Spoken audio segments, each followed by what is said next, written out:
the first measurement could be actually someone from the so-called business stating that, oh gosh, this is so slow. That would be like the coarse-grained measurement that you can sometimes receive for free. Hey everyone, and welcome back to the Modern.NET Show, the premier .NET podcast focusing entirely on the knowledge, tools, and frameworks that all .NET developers should have in their toolbox. I am your host, Jamie Taylor, bringing you conversations with the brightest minds in the .NET ecosystem. Today we're joined by Szymon Kulec to talk about systems programming in .NET, but that's just the surface level detail of what we talk about. We do a deep dive into some of the corners of .NET and C# that a lot of engineers hardly ever get the chance to cover. This is more than your standard surface level conversation about C# and .NET, folks. Maybe sometimes you will actually create a thread, something that you don't do nowadays in .NET, because you know what you are doing, and you want to own the specific thread or your own specific purpose. Along the way, we talked about how developers who are using C# and .NET should think about learning the deeper levels of the language and how things work under the covers. Knowing how the JIT, or just-in-time compiler, works with your code will help you to write more performant code for sure. Before we jump in, a quick reminder. If the Modern.NET Show has become part of your learning journey, then please consider supporting us through Patreon or Buy Me a Coffee. Every contribution helps us to continue bringing you these in-depth conversations with industry experts. You'll find all the links in the show notes.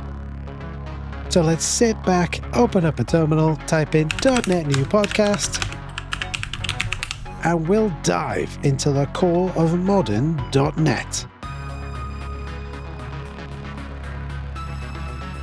Simon, welcome to the show. We've been connected over email for a little while. We're doing this in the present for us, which is the past for the listener, but when they hear it, it'll be the future, which is complete, utter nonsense compared to what we're actually going to be talking about today. Nice to meet you, Jamie. Nice to meet you too, Simon. Welcome to the show.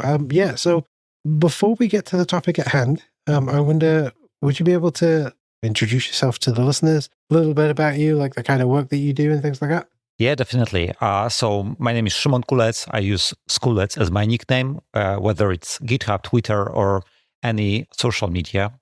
I'm a lead developer advocate in RavenDB, and I like my data to be served really, really fast.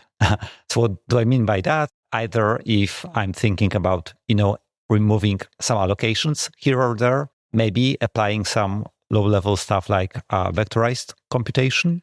This is a particular area that interests me a lot. And fun fact, the very first version of .NET that I used was 1.0. So I'm that old. That's amazing. I can't confess to have used such an early version of .NET. I think the first version I used was one of the two, but like .NET Framework 2 point something, which was part of the university course that I did. Fun fact from me, we didn't use Visual Studio. The lecturer was a huge fan of the command line. And what he would do is he would stand at the front of the lecture theatre, plug his laptop into the projector, open up a command prompt and do notepad space myfile.cs, write all of it, then hit return. Oh, gosh. Yeah, then write all of his code in Notepad, go back to the terminal and type in CSC space myfile.cs, and that was the C# compiler that you could invoke from the command line. This is awesome. I mean, much better than writing the intermediate language manually, right? 100%, yeah. But I remember I asked him, he's the famous Rob Miles, so if anyone is familiar with MVPs, he's one of the MVPs, or was, or whatever. Pretty famous on it. Anyway, I asked him once, why are we not using Visual Studio in the lectures? And he said, I'm not teaching you Visual Studio. I'm teaching you C#. That's the way. Yeah, exactly. I feel like it set me up with the right skills for debugging and for being able to build CI/CD pipelines, right? Because they're all command line there, right? Yeah. So you're interested in making data happen quickly. Can we talk about that for a moment, just real quick? Because For instance, I know that you work with RavenDB and they do amazing things with data. And I'm just wondering, like, is SQL Server just not fast enough for you? Or is it a case of, I wanted to do what I can to make things faster? Like, where did the impetus for I need data quickly come from? So in regards to the Raven, the story is to make it as simple as possible for the end user, meaning the any developer, as this is a document database and it speaks JSON. You put JSON into it, and then internally it does a few things into the JSON so that it is A, stored in a very nice manner, B, can be retrieved really, really fast, and C, probably you can think of it as sprinkled with all the distributed systems stuff, meaning consensus algorithm, replication, and so many, many more things. So if you take that into consideration, easy to use, but then at the same time, really, really fast. So you're not just making something that is super fast. You're making it more easy to use for the user, like someone like me, perhaps. That must be a difficult thing to do because I know that, like, I'm going to use a really, really silly example. That time when you meet a developer who writes the greatest, for instance, the greatest link query ever, and it is super fast, zero allocations, but no one can read it and no one can debug it. How do you walk that line of something that is incredibly fast and capable, but also can be used by a human that doesn't have superhuman IQ powers? Yeah, that's a good question. I think that there is a line and maybe even a few lines that you can consider. And one of them is clearly the client side or the server side. So if you take that into consideration, as I mentioned before, in regards to RavenDB, what looks to the external user as a JSON document that you can parse with JSON.NET, whatever you want, internally, it is a bit more complex, but at the same time, a bit more, even not a bit, much, much more efficient to process, indexed, to store. So I think picking up a right level of abstraction, this is probably the first step to enter a kind of like a system programming space, that kind of area. I have so many thoughts and so many questions about how it looks to the end user like JSON, but it actually is a lot more complex, but way easier to deal with. Like, what? And I get the feeling I missed a point. Like there's something missing there. Yeah, so let's consider a simple document, because in its core RavenDB, it's a document database. So you may put any JSON of any structure. Imagine that you have a JSON document that represents a person that has an embedded address. Usually in regular databases, you would either split this address into multiple columns, or, for example, if a person could have multiple addresses, you would create an additional table called addresses, and then you would link to the person record using a foreign key. So far, so good? Yep. That's your standard referential database, right? Yeah, the standard stuff. So let's go back to this JSON document, because now we are in this document-oriented world, and you want to store it. And then you want to issue a query that will query for all the documents that has this address.city equal to London, let's say. Now, if you think of it and you think about the JSON, to search for such a document, you would need to actively traverse the whole document, because you don't know where this address is, right?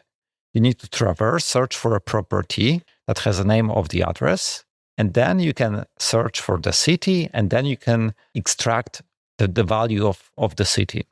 So that will be the usual JSON, let's say. And with Raven, we use a custom special format called bleatable, which allows you to directly jump to the specific property. So if you issue any query, if you combine that with auto-indexing capabilities, This puts you in a really nice place because A, there is an automatic indexing, and B, there is the capability of accessing the property directly. Mm-hmm. Does that mean that your indexing becomes the bottleneck? Because if you're not indexing all of the properties, then you can't easily jump to the records with that. Because then you have to fall back on, I guess, parsing through each document all the way to the end, right? I mean, that would be the case if RavenDB required you to create indices. But again, in regards to indexing, RavenDB does the job for you.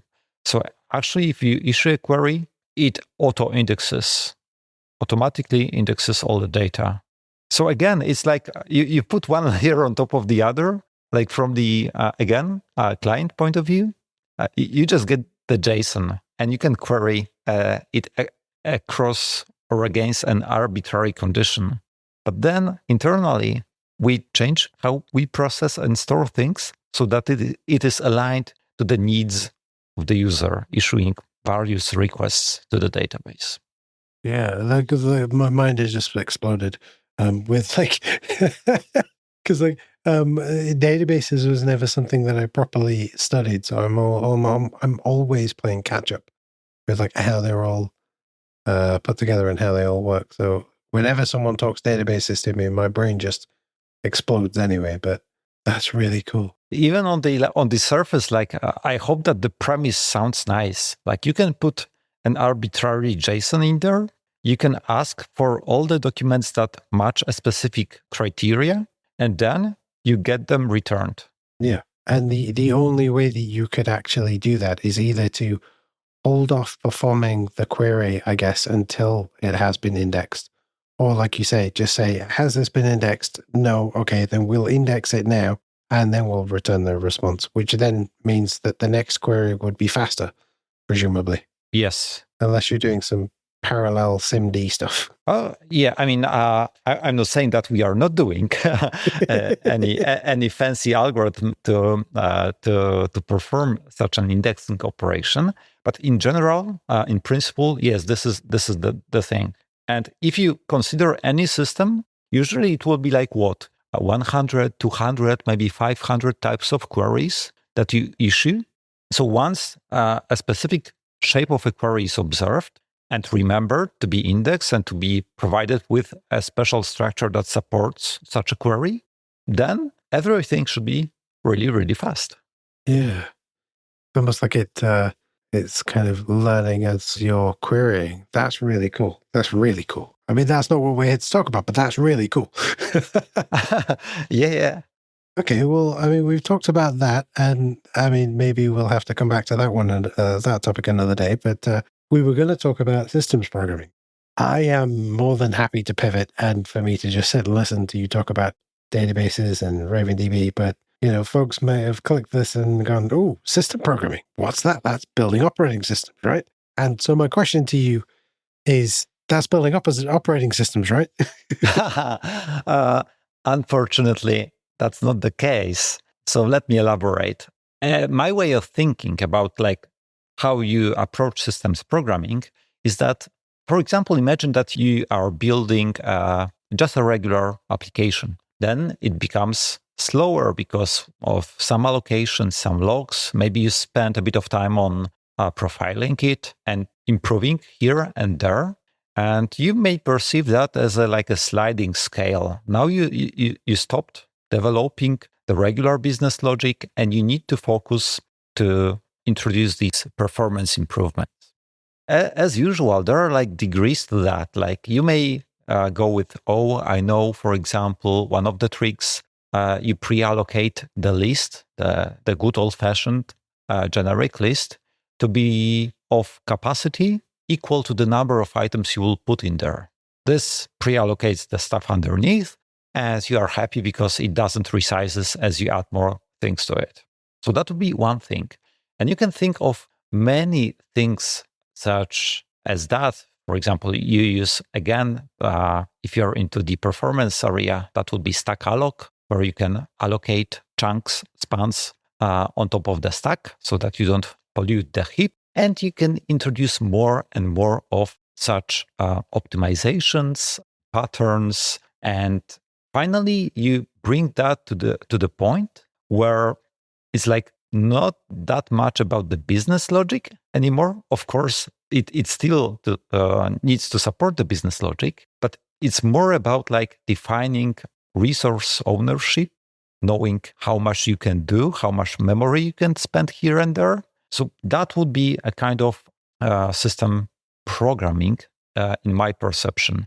Pushing this, how do you call it, like a toggle, a sliding scale kind of stuff towards more and more of ownership rather than just thinking, oh, that works. Like if you were to say a standard in bunny quotes .NET development application would be, I'm going to say to .NET's system, allocate all the things for me, do the memory management for me, handle that all for me.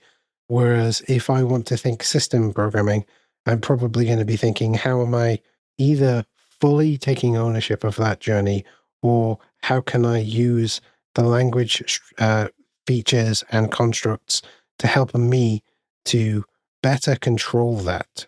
For instance, maybe I'm doing something that requires me to load a lot of things into memory. Maybe I'm in a video game engine and I'm loading all the geometry for a stage, for a scene, for a level, for whatever. That's a lot of data. I probably want to be in control of how that's being loaded, because I don't want the garbage collector to fall over quite a lot whilst it's trying to process my level, my area, my scene. So we're saying that system programming in one thought would be, how do I take over the control of that, to take ownership of my loading and unloading? Is that, am I a million miles away, or is that what you're saying? No, definitely 100%. This is one of the buckets. Like there are more buckets. The other one that we could add on top of what we just said could be also the computation. So what's the usual story with .NET, right? You don't create threads. There is the thread pool. It's heavily optimized. So for 99 probably percent of cases, this is the tool that you will use because it's so well optimized. There are all these high climbing algorithms and everything. It should be just fine. But again, as we are pushing this toggle or whatever, and we are moving into the system programming area, maybe sometimes you will actually create a thread, something that you don't do nowadays in .NET, because you know what you are doing and you want to own the specific thread for your own specific purpose. So that would be another area that I would also recall to the space of the system programming. Okay, so it's more. Oh, okay, right. I'm gonna show my lack of understanding, I guess, of C and C++ and non-managed languages. I'm thinking it's a little bit more like C and C++, where I have to explicitly say, create this thing in this way, give me a pointer to the address. Check me out talking about pointers on a .NET podcast. Pointer to the address so that I can then release that at some point in the future, but I want you to be able to handle it in this way. Give me the chainsaw so that I can cut down the tree very quickly, but also so that if I slip, you're going to call me Lefty from now on. That's a valid picture to imagine. It's a violent analogy, I'll put it that way, but it's an analogy, right? Definitely. And you mentioned the third part, which I haven't mentioned yet, which is the unsafe code in C#. So this clearly also comes to the picture when discussing system programming. Sometimes you will either use the refs, meaning now we have this by ref passing thing, and you can obtain a reference to almost everything in .NET. But sometimes you will also use just the good old-fashioned pointers. Again, this falls into, yes, I know how to handle that, and I know that I'm responsible for the ownership of that particular thing. Yeah. You're unlocking memories of earlier in my career. So like I did study at university, we did computer science, and the first year was C# and .NET. And then everything after that was, you can do it in C# and .NET if you want, or we can, talk you through pointers and pointer arithmetic and all that kind of stuff. And you could do this in C, and you can destroy the machine that you're using. So you're unlocking memories of, of me getting things wrong and bringing down my system because I'd somehow got a handle to a pointer to an application I shouldn't have done, because this was the early 2000s. And whilst protected memory was a thing, I'd managed to somehow get a pointer somehow that was not to the object that I was manipulating, but of some other application, that's always fun. Yeah. Clearly, it resembles like good old-fashioned C, C++. And again, as we mentioned before, yes, you need to be careful when you play with that. But at the same time, if you want to push a system that is required to perform really, really well, right now I'm like talking about a database, it needs to be fast. Otherwise, it won't be a good database.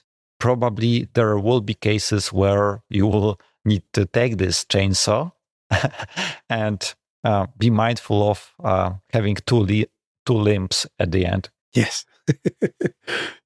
Yeah, and I suppose perhaps for the majority of listeners, this is maybe something they don't need to always think about. I'm not saying they don't need to think about at all, but like don't always need to think about, because the majority of the work that I've ever done in my career, I suppose, has been, here's a database, ask it for some data, show the user the data, and now the user will make a change to that data and write that data back, right? That's the majority of the work that I have worked in some regulated industries and some things where folks needed data streaming to them in that moment. If folks want to check it out, you can go through my LinkedIn and you'll find out which ones. But like, I guess it's always, how do I know if, and I think we're jumping around a bit because of me, I do apologize, but how do I know if my application needs the chainsaw? Oh, maybe we shall stop calling it the chainsaw, right? But how do I know whether my application needs, whether I need to put the effort into creating a whole bunch of code that no one's ever going to be able to read? I'm just going to put a whole big bunch of comments at the beginning of this block of code that says, don't ever change this because it runs really well in production. But when I leave, I'm taking the knowledge with me. I see. Yeah. So clearly, we should apply Pareto kind of thing here, probably. You can get a lot of benefits just by applying like the regular ways of working with .NET, meaning, you won't ever create a global lock that will lock every single request, that kind of stuff. This is the usual way, and this will bring your application to, let's say, 90% of either potential or the performance. The question that you need to ask is, do you need to have more? And again, the answer depends on what you are building. For example, with RavenDB, one of the cases is that RavenDB can be provisioned as a cluster in a public cloud. So in that case, again, you have a machine which has a spec, meaning it has that much, let's say 128 gigabytes of RAM, some nice disk, and a good CPU. And this is what the client pays for. But there is also a database that needs to support everything. So now the question is, okay, the cost of a database is X on top of the machine. Is it beneficial for the user to pay on top of of this machine? So again, this is quite a different environment. I mean, the databases, right? Eventually, the client pays for the performance. And if they can go with 128 gigabytes of RAM instead of 256, the machine will be much cheaper.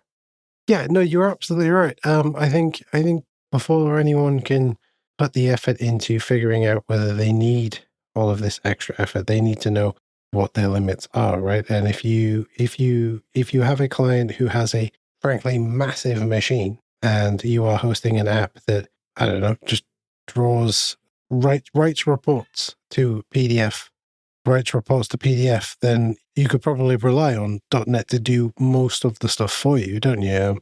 You need to think pragmatically, right? If you are consistently running out of RAM on that machine, or you are getting to a point where something isn't working properly, then yeah, you probably do need to investigate all of the performance enhancements that you can put in place, right? Definitely, 100%. So let's go back to the example that you just shared, meaning there is a whatever PDF report that is created and there is not enough of RAM. What would be the first step? Probably you would run a memory profiler to investigate why, again, the given amount of RAM is not sufficient. And that would be the first step. And again, you can think of it, my way of thinking of it is like, okay, my app is now at 80 or 90%. If I investigate a bit, it will be 95%. And then you investigate a bit and push forward this 97%. And the question is, are you in this 99% area? Usually you are not. And usually you are just fine with, again, following the good patterns, not being over allocated, not creating like one log for the whole system on that many cores that are provided. Usually this is not the case that you need to bother yourself with this system programming stuff. But once you are into the area of bringing 99.9 cases as fast as possible and processing data as fast as possible, this is the tooling that probably you will use and bring to solve the issues and to make it as fast as possible. Okay, and so what is that tooling? Let's say I'm writing an app and I've listened to this recording and I'm thinking, I know, I'll do exactly what they said on the Modern.NET show. I'll just make my app faster because that's all I need to do, right? There's that thing that comes from engineering around measure twice and then cut once. Otherwise, you're gonna. Feels like I've been really violent all the way through this recording, but like if you are physically chopping a piece of maybe some wood or some metal, you need to make sure you're chopping it to the correct length. Otherwise, you've got to go buy more metal. And I suppose what I'm getting at is, are we benchmarking to make sure we're in that 99.99% of cases? Or should we just go, do you know what? I want to learn how to do this. And I'm going to do it on production when I'm being hired by the people who are paying me to build this. I'm just going to waste time and try and make things faster whilst making them unmaintainable, right? Yeah.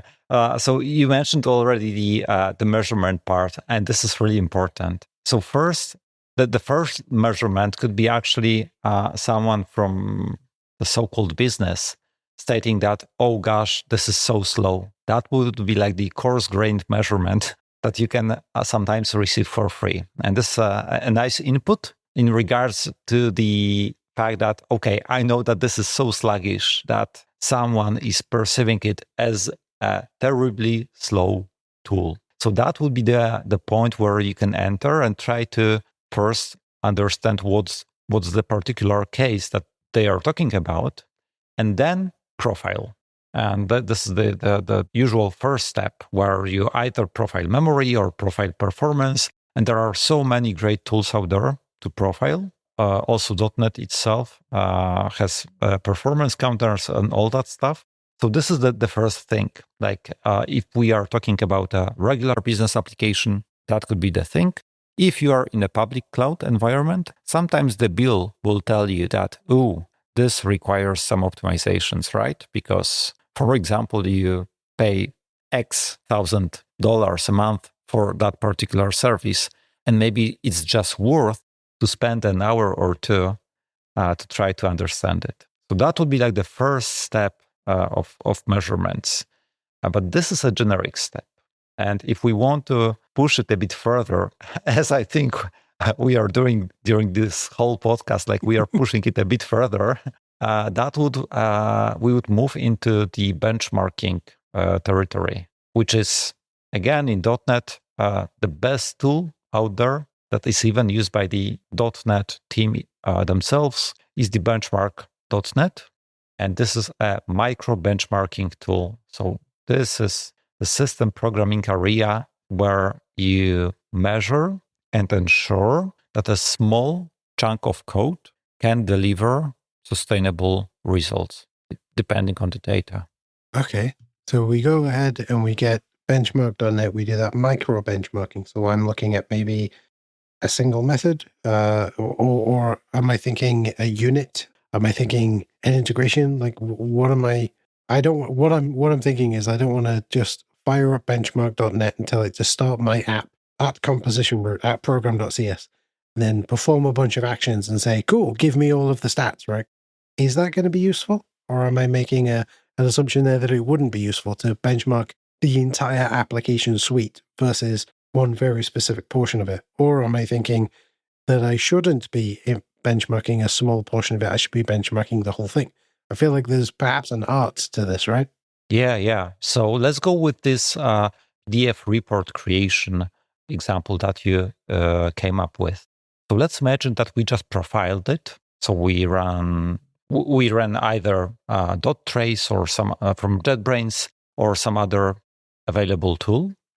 And then you notice that there is a particularly small method that is responsible for 80% of the this report creation. This is usually the case. You will find that there is a small chunk of code responsible for ridiculously big piece of the pie of the execution time. And then let's say this maybe this is like 5, 10, 20 lines of code. That could be something that if you are into, for example, amending this PDF creator tool, you could wrap it up in a micro benchmark, which would execute this particular small chunk of code. And now if I may jump and spend like 1 more minute on micro benchmarking with benchmark.net, the thing with this tool is that it's amazingly written. And the reason for that, the reason for me labeling it as beautifully written is that it performs all the statistical work for you. So it will warm up the code, meaning it will run it like tens, thousands of times before actually running the benchmark. Then it will repeatedly run the benchmark, and it will gather all the statistics like the mean time, standard deviation, allocations, and that stuff. So now again, usually if you are not into the land of building a library or a database, a core part of the system, you would say, okay, I'm good with profiling. Usually this is the case. You just profile, you notice some behavior, you augment it a bit. But if you want to have a repeatable set of benchmarks that are run, for example, with every release, and you are delivering a library, a database, a core service, and you have some algorithmic work, or you need to ensure basically that this small piece of code runs as fast as possible, probably you would enter into the micro benchmarking world, where the best tool that I use is benchmark.net. Today's episode of the Modern.net Show is brought to you by RJJ Software, strategic technology consulting for ambitious SMEs. You know me as the host of this podcast, but here's what you might not know. I'm also a Microsoft MVP who's helped businesses from Formula One teams to funded startups to transform technology from a cost center to a competitive advantage. At RJJ Software, we specialize in 3 things that matter to growing businesses. AI that actually delivers return on investment, not hype, just practical implementations that pay for themselves. Developer experience optimization. We've helped teams to achieve 99% faster deployments and 3x productivity gains. And strategic technology decisions, from architecture reviews to fractional CTO services. The difference? We don't just advise. We ensure successful implementation through knowledge transfer to your team. If you're an SME leader wondering why your technology investments aren't delivering, or if you're facing critical decisions about AI, modernization, or team productivity, let's talk. Visit rjj-software.co.uk/podcast to book a strategic consultation. Now let's get back to today's episode. So we've got my piece of code, maybe my PDF generation code. or PDF editing code or whatever. And I've done some .trace stuff with it. I've looked at benchmark.net. I've seen that the results show me that my application is first warmed up. We've run it a bunch of times just to make sure that the jitter has done what it needs to do, because in the modern .NET land, the just-in-time compiler will do some stuff for you, pre-compiling, recompiling, the working with the hot paths, figuring out all that kind of stuff. I've got my results, and now I'm looking at a couple of tables of results, and I'm looking at maybe allocations. I'm maybe looking at the amount of time it takes to run a certain process. I'm looking at maybe my data sizes. Maybe I can drop those. What am I looking at, and how am I going about this almost... I'm going to have to be violent again. I'm sorry, folks. It's almost like I want to be surgical with how I'm going to be making these changes, right? I don't want to just go, I will make everything 1,000% faster by rewriting the entire application. I probably want to focus on a very specific small area first, right? It's not going to work if I say I'm going to tear down my house and rebuild it and everything will be better, right? I want to look at what's the one smallest thing. Or am I looking at tearing down the house? Am I making a wild assumption here? Like, which is the right way?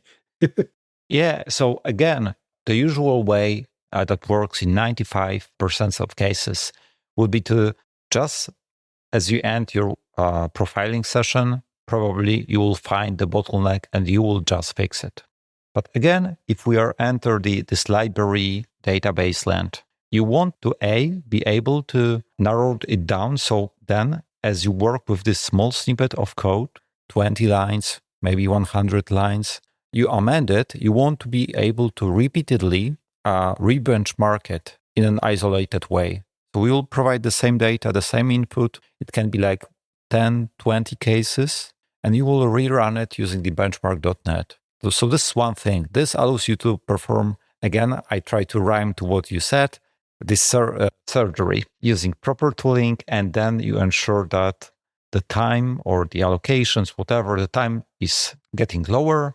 So effectively, you can ensure and prove with the benchmarking that you are moving into a good direction. This is one thing. But there is also the other thing. Imagine that your system or your library that is, again, PDF creator tool, it's like 6 months later, and you introduce some changes. How do you ensure that there is no regression? What you can do, using the very same benchmarks that you created, which are as isolated as they can be, think of them as maybe the unit test kind of shape and size, you can rerun them again. And funny story is that actually .NET team, they use benchmark.net in the very same way as I described it. Every single release, there is a huge set of micro benchmarks that are rerun that ensure that there is no regression between the versions, because you can use that to ensure that, okay, maybe we changed something here and there, but we are moving into the right direction. And at least we didn't regress. I mean, that makes perfect sense, right? To be able to say, we've made this change. It is the regression test, right? You don't want to somehow make a change and then suddenly .NET is maybe 4,000 times slower than it should be. Yeah. The nice thing is that with such a tool, you can have two things. One is that you can work with it when you try to optimize, when you try to squeeze it so that it's so much faster. You can re-benchmark it. But then once you are done, in the long term, you can ensure that there are no performance regressions there, just by rerunning the very same suite that you were using when working to make it faster. Right. I mean, obviously, we're from different development worlds here, but like the regression tests that I write are, what if someone changes the way this works and we get a slightly different answer out the other side? Whereas, both yourself and your colleagues at RavenDB and the .NET team, you've got wildly different requirements, right? You all have to make sure that, yes, if we make this change, is it a positive change for the user or is it a negative change? And does that mean A, does the API get more difficult to use? And B, does the API get slower? I've never had to think about that. Yes, but I think we have the same common denominator, which is a regression is a regression. Or maybe the Yes. criteria are a bit different, but I think we agree that making things worse is not what we want to do. Yeah, no, I agree. So let's say we're in this world where I have this service, I've run my benchmarks, I've got my regression tests that I can run on a performance basis. I've got my performance regression tests. I'm actually looking at the numbers and I'm not that happy, and I want to make those changes. I'll be talking, let's just throw ref in front of all of the parameters for all of my methods, and then I'm never doing any extra allocations? Or is it a case of like, how do I go from I have this report to I want to take ownership of that of the system and the allocations and all that kind of stuff? Like what I feel like that's too big of a question to answer on a podcast, but people listening will be like, how do I do it? Again, sorry for being so pushy, but I want to push back. Like usually the case is that the benchmark stuff, if you are not into the library or the database area, usually the profiling is sufficient to remove all the bottlenecks. And you will, just by profiling the specific case, you can address that. And usually you don't think that much about micro benchmarking. Once you move into a bit of more compute heavy, either it's a library or maybe, again, a database, this will be the micro benchmarking thing. I'm not trying to discourage you, like never run any benchmark.net, never create a project with that. If this is the case, usually it could be just a few core functionalities that you may cover with it to ensure that, okay, this is, again, PDF creator library. So we want to ensure that, for example, flashing to a file or whatever is done in a nice and fast manner. That is what you would cover. Or, for example, you want to issue a PR to .NET repo, meaning the runtime repo. This is where you would use the micro benchmarking. But for the majority of the cases, profiling is just sufficient. And even in RavenDB, like sometimes the very first step is that, okay, you want to discover what is actually slow or what makes it slow, or where do you want to spend time or invest your time in which particular area, so that later, as you dig deeper and you narrow it down to this particular algorithm or compute-related part, then you will unleash the micro benchmarking with benchmark.net and try to sprinkle it with meaningful benchmarks. Right. Okay. And that makes sense, right? Thinking pragmatically, my forms of a data app, my GUI app that's just going to load me some stuff and send an email. That doesn't need to necessarily need to have the micro benchmarking. But yeah, if I'm building a system application, I'm probably using the wrong word there. But if I'm building a database like you're building, right, have built, I definitely want to be micro benchmarking. I want to see where those allocations are happening. I want to see why those allocations are happening. Like, why am I allocating and creating new objects or new data rather than passing things by ref where I can, or looking at, I think in our prep work, you'd written borrowed data or borrowed references, which is a fantastic way of putting things like refs and spans, rather than saying, I will create my own instance of an object, and then I will copy the data in, I will operate on that object, and then I will tell the calling method, I've changed this object, so here's a copy of the data. So we're copying it twice, right? We don't need to do that. Definitely. Yeah. And as you were mentioning that, there's one thing that I haven't covered, I think, that will make a point that there are some overlapping things in both the performance land and regular business app land, which is a saturation point. Like imagine that you design an online shop that needs to survive Black Friday. The question that you can ask is how much RAM, how many disks, how many CPUs are needed to survive. And this is a separate story where you are given, for example, a set of requirements in regards to the CPU, RAM size, and again, disks. And you want to investigate how much can I squeeze out of it. And again, this in modern era could be that, okay, I'm willing to pay because the public cloud will provide me with all the resources that I have or that I need to. And you can basically pay for the Black Friday.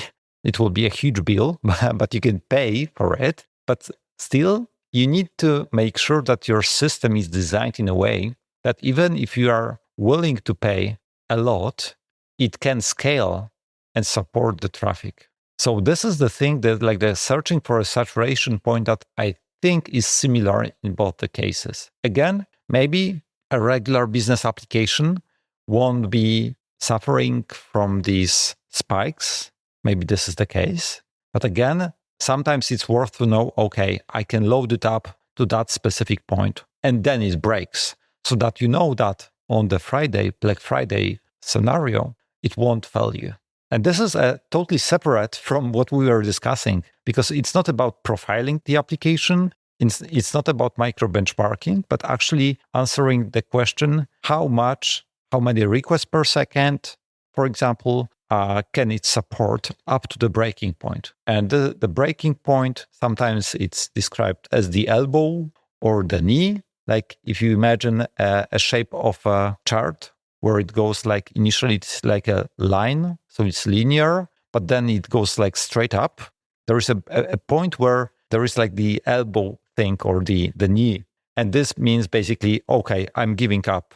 There is so much happening, I cannot push it further. And this is the line that sometimes it's worth to know, even though regardless whether this is a database or a regular business application.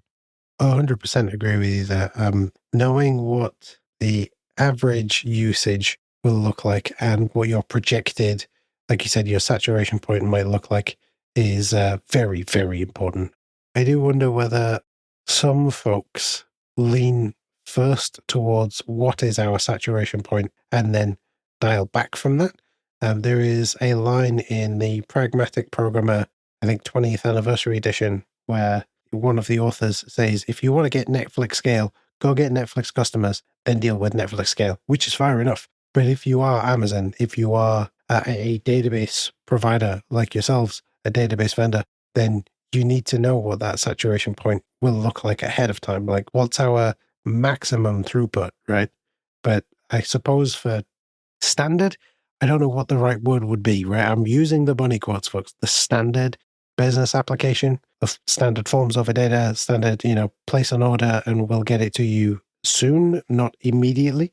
It's definitely worth knowing what that saturation point is, but I think perhaps maybe not focusing on that from the beginning might be a good way to think about it. But if you are an Amazon, if you are a RavenDB, if you are a Netflix and it's coming up to the holidays, or Netflix and you're about to have a live sports event or the big premiere of some new movie, you probably want to know what that saturation point is, right? Yeah, I agree. I would add that even if you're creating an application for an internal application, let's say for a bank, let's say, and they have 1,000, 2,000 employees, and it's let's imagine that this is like a paid time off application that folks can register their paid time off. Is paid time off PTO basically. They can register where and when they want to take it. Yeah, I can imagine that January the 1st could be like so spiky because everyone is rushing in and they try to, it's 9 a.m. and everyone tries to plan their whole year. I'm not saying this is always the case. What I'm trying to say is even if you get like a rough estimate from business, right? That, for example, it will be 1,000 requests per second or 1,000 requests per second through 1 hour a day. This is a rough and nice estimate that you can consider for your testing purposes. And of course, you may come up with patterns like using queues, right? So if you have a persistent queue, and now we are moving into a bit of architecture land, kind of. If you have a persistent queue, such as RabbitMQ in the cloud, for example, Azure Service Bus, then a queue can be used to amortize the influx of requests. As you mentioned, for example, we don't care. I think you said something like that. We don't care whether the order will be fulfilled now or in 5 minutes. But again, I would argue that, okay, if you know where to put a queue, you are already in a good place. But if you measure, for example, your system and you see, oh, this is the bottleneck, then you apply some architectural pattern. This is also a valid case. Like you probed for the saturation point, you found it, and now you apply something that can solve it. Yeah. And that makes sense, right? Even, like you said, even if it's a line of business app, there is going to be a saturation point at some point. And knowing what that is will help you with your design and to work around that. You know that moment when a technical concept finally clicks? That's what we're all about here at the Modern.net Show. We can stay independent thanks to listeners like you. If you've learned something valuable from the show, please consider joining our Patreon or buy me a coffee. You'll find links in the show notes. We're a listener-supported and, at times, ad-supported production, so every bit of support that you can give makes a difference. Thank you. I realize we're rapidly running out of time, and I feel like we're only just scratching the surface of what folks can be taking from this. I know that we did some episode planning ahead of time, and you very kindly wrote out a whole bunch of things that we could cover, and I feel like we've covered like 10%. Again, 90-20 Pareto rule. Exactly right. Exactly. So what I'd like to do, you mentioned, like, let's talk about some of the tools that you've mentioned so far so that folks can go and check those out. And maybe if there are other patterns for performance measurements and for benchmarking, other than the ones we've already covered, right? Where if you feel like you need to, let's go do micro benchmarking, but let's start with macro first and drill down. Like, could you go through some, like, just mention a couple of tools that you recommend, like .cover and benchmarking.net. I feel like I've just done the job for you, but you're the expert here, right? And then we'll talk about maybe, if there's time, some things to be aware of going into this that, like, I feel like benchmarking is hard, right? It's not easy to do because you really need to understand what you're looking at. And then maybe if you have some resources folks can think about looking at. And then, how does that sound? I realize I asked about a million questions there. Yeah, definitely. So let's go back and let's try to the stack-based approach. So we mentioned the very first thing, and I think it's both applicable to a regular business application and the system programming as well, is that whenever you notice something is wrong, meaning, okay, this is getting lengthy or too long, or your business person states that this is taking too much time, profiling is the first tool. Again, my preferred one is the .trace from JetBrains, which allows you to take a look at what is actually slow. And this allows you to narrow down your search to the area that is actually responsible for that. There are many tools like flame graphs, etc. But basically, profiling allows you to understand where's the problem. The other related is .memory, which allows you to understand like how things are allocated. But again, profiling is the first step. If you have any issue, that should be the place to take a look at and to understand what is slow or what allocates the most in your application. Then the usual thing is to fix it. And believe me, I had cases where it was just like one profiling session and then was, oh, that's it. How stupid I was. But sometimes you will spend a bit more. But this is usually the main thing that can help you with day-to-day work to make things faster up to the speed that is acceptable. Then if a particular piece of code was really, really used a lot, this is a really hot path, you can put that into a micro benchmarking lab using benchmark.net, where you will create a short snippet of code using this particular call site or a class or whatever, or a method. And then you can micro benchmark it try to amend it, micro benchmark it again, and you will follow this improvement loop. And then with every single release, you can micro benchmark it again. But this usually is not needed for a regular business application. If you're writing a library, you create a database, infrastructure related code, you might be using the micro benchmark. We mentioned the saturation point. We haven't mentioned the tools, things like JMeter and a few others. I can't remember their names. They will help you in loading the system up to the certain point so you can observe how fast it is. And that will be the three things that you can use to measure. And once you measure, and once you have the understanding that, okay, this is a particular scenario, this is a particular place that I need to amend, only then I would invest time in making things faster. And usually this is not the case that you need to sprinkle it with unsafe and pointers and blow up everything and pray to not break anything. No. Usually there are small things like a shared lock or using a concurrent dictionary in a proper way, like not accessing keys, for example, which issues a lock and that kind of stuff. And you will see that from the profiling. And then if you are you have this small piece that is really, really hot and you want to make it so much faster, then you can push it forward with all the tools that we were discussing, meaning taking ownership of the objects, going unsafe, using stackalog, and then maybe creating a thread. But this is very unlikely. So we in the summary, I went from, okay, this is the tool that we will use with a highest likelihood or probability. And we ended with where we started, actually, by defining the system programming and the fact that it's quite unlikely that if you are in a regular business application, these tools will be used only so often. It's interesting to me, just like a little side note. Whilst we've been talking today, it has reminded me of a conversation that I had with one of the developers on the Ryujinx team. So this is a now no longer exists Nintendo Switch emulator. And they were saying that, I think it was in the .NET 5 timeline.